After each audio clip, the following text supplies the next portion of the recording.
Grab mo guys. Titiwas mo guys oh. Wala na. Sunod na yun. Guys, nagbabalik ang iyong lingkod. Nagkurog-kurog.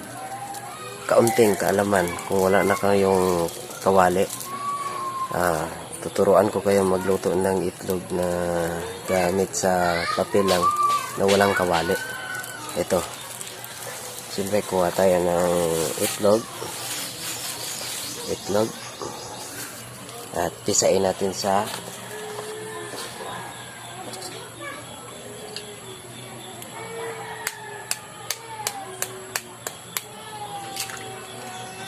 ayan. Tapos lugayin natin. Wala nang kawali gamit ang papel. Ayan, papel. Ito. Tapos lagyan natin ng mantika ang papel. Yan.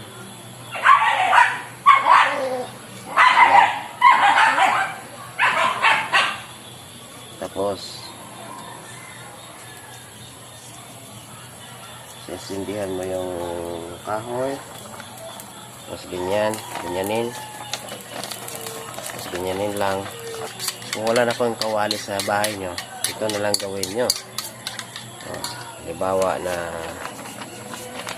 na buak yung kawali nyo, ganito lang gawin nyo guys.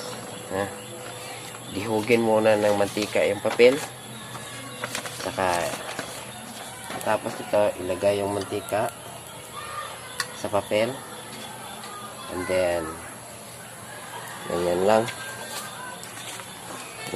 lulutuin na ito na wala ng kawali. Ito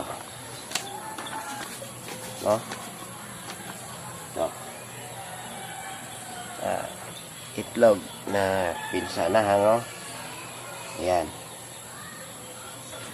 na. Pag wala na kayong kawali, ganito ang gagawin nyo, papel lang. Alam to ng mga Boy Scout, no? Ayan tapos ganun lang. Init. Ayan.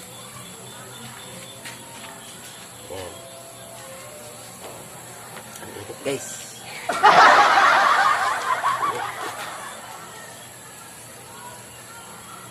Ayan. Ang init guys.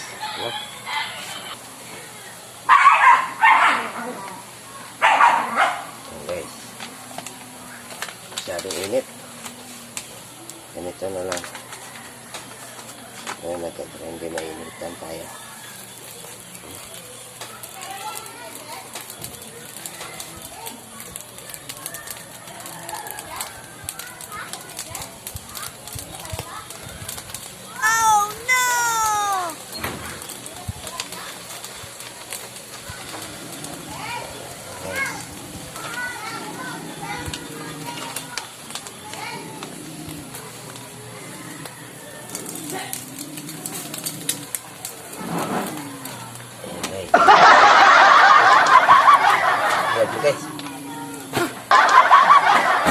Grab mo guys. Titiwas mo guys oh. Wala na. Sunog na yun. Luto na ang itlog guys oh. Wala sunog oh. Wala na. Ayan guys. Ito yung itlog guys. Nasunog guys oh. Yan na lang natira guys. Sayang.